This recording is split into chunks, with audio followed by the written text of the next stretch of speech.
doing a sail change in the middle of the night, and the boat got out of control, and I was thrown off the boat.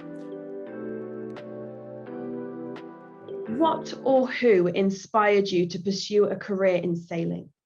Right. So back in, when was it? 1997. Like I was working at a kayak store in Auckland, and I was at university at the time. And I was kind of struggling along with my degree a little bit, not really knowing what was going on. And anyway, one day I was working down at the kayak store, and on the job list was that I had to move a fridge freezer. And I was down there by myself, and I remember kind of vividly going, oh, well, I need to get this job done. And so I got down on my, into a squat position. And I was just about to go for this, what would have been an absolute backbreaking, lift of a fridge. And I hear this voice from behind me saying, hey, do you want a hand? And without looking around in kind of typical, early 20s teenage kind of fashion, I was like, yeah, that'd be bloody good. And then I kind of glanced over my shoulder, and it was a man called Sir Peter Blake, who is a very, very famous New Zealander who had just won the round the world yacht race. He had won the America's Cup. He'd run the Jules Verne. He was a true living in Kiwi legend, explorer, and team manager. And so kind of I very sheepishly turned back around and went, oh, that'd be really good.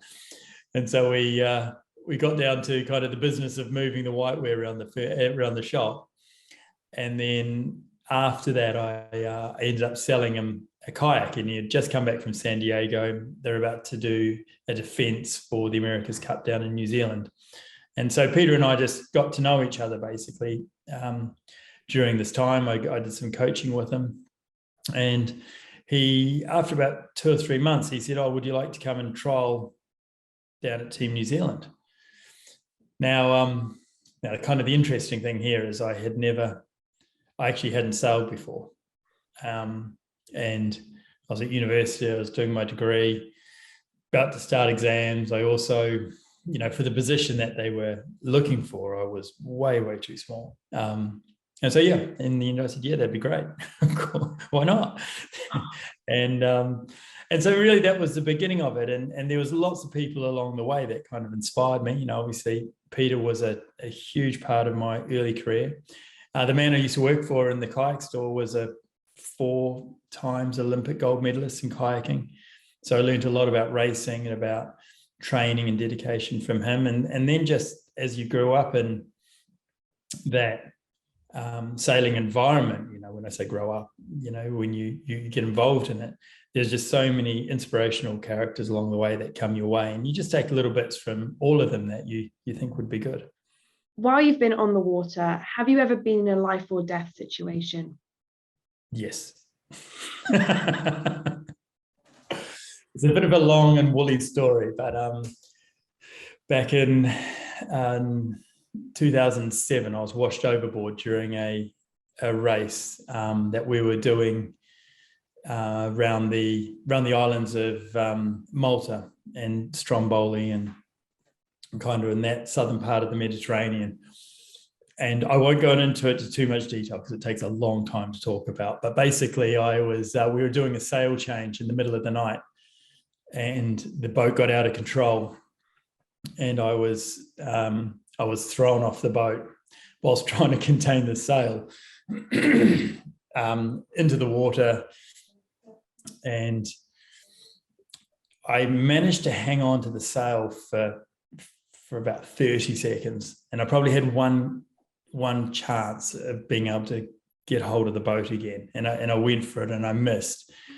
And then all my wet weather gear filled up with water. And I was taken down under the water, and the boat was going super fast, and it took off. And by the time I came up, the boat was 100 meters away from me. But then actually probably the most concerning part was that I started sinking because of all my clothing filled up with water. Wow. So I kicked off all my clothes under the water, came up, and then the boat was completely gone. And so I was in, like, there was a pretty big storm that was approaching, and I was in the water for about 20 minutes by myself, and I had no idea if the boat knew, or the people on board knew, that I was gone, if they were going to find me, if they knew where I was.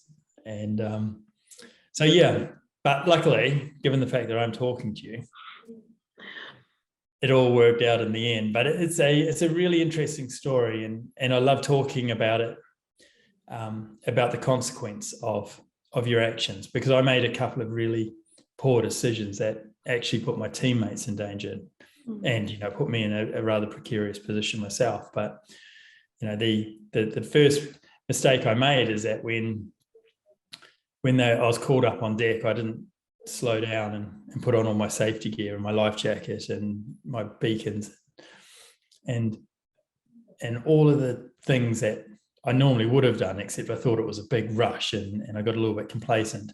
And so when I got up on deck, and literally I was just standing there in a little bit of wet weather gear, and I didn't even have shoes on, I don't think. And so that was kind of my first mistake. The second mistake is when things started getting a bit hairy on the foredeck when trying to get sail down. I should have, again, just gone, actually, it doesn't really matter about the sail. What matters is people on board.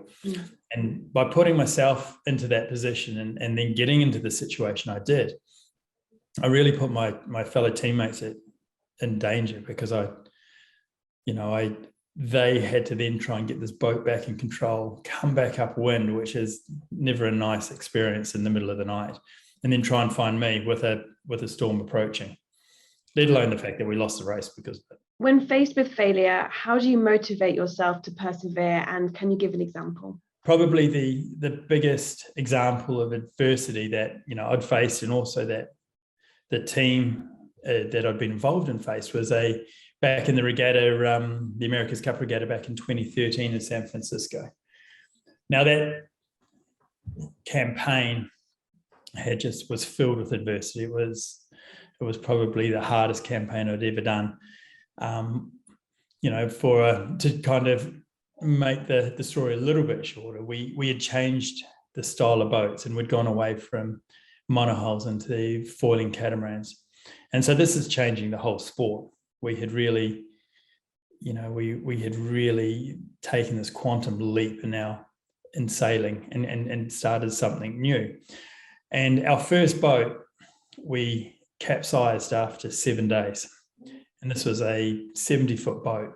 And we ended up doing what they call pitch poling.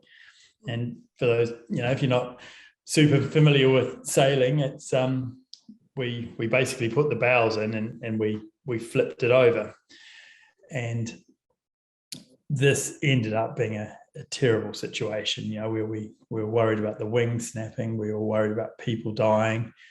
The boat ended up getting swept out underneath the San Francisco bridge. It broke up, and we couldn't sail our boat for 3 months. And so meanwhile, the rest of our competitors, they're all sailing and learning, and because it's a new boat, like their learning curves were so huge. And so we were faced as a team with this huge amount of adversity that we weren't actually able to sail. We were the defenders of the America's Cup. We'd come up with this new boat, and seemingly we were the ones that didn't know how to sail it properly. And I think this was a real case of mental toughness in the team, and coming together and not letting outside influences or media distractions really influence you, and just putting your head down and going and having faith and belief in yourself that the road that we had gone down was the correct road to go. And from there, I think, is if you have that belief and you just make sure that you are always going back to your original plan, then that's that actually helps you get through a long way. And I think also too, if you go back to your plan and you check it again, and you make sure that actually what you have set out to achieve, you can do with your strategy and your goals, that gives you a lot of reassurance. Now, as that campaign went on, we managed to get our boat up and sailing again, and we went into the America's Cup. And this was a regatta that was the first to 9. And we ended up in the situation where the scoreline was 8-1 and we had the 1 point. And so we were at this complete match point. And we were at match point for like a week. And every time we went out sailing, if we made a mistake, if something went wrong, we were going to lose the America's Cup. And, everyone was going to be able to say, told you so, you guys weren't good enough, kind of thing. Now, most people, I guess, when they, talk to me about it or they watch it, they think, oh, that must have been awful. But it really wasn't. It was amazing. And it was amazing for a few reasons. It really focused you because you knew that you couldn't make a mistake. And you knew that you had to be on your A game all the time.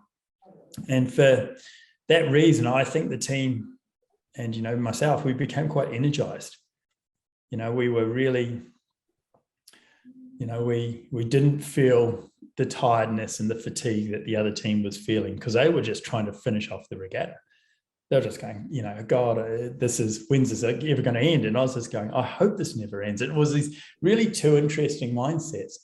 And I think, when you get on a roll like that, and you get on a wave, and I remember it was 8-1 and then it was 8-2, 3, 4. And before we knew it was 8-all. And it was like, wow, that happened really quickly. And we went into that last race and it was winner takes all. It was one of the things as a sportsman you dream of. I was just going, this is fantastic. Like at the end of today, we will have a result here. And as it was, we were lucky enough to win it. And it was just this feeling of crossing the finish line of just pure joy that actually after all this adversity, we had managed as a team to pull together, keep our cool collectively, trust each other. And actually from those qualities, the result actually looked after itself.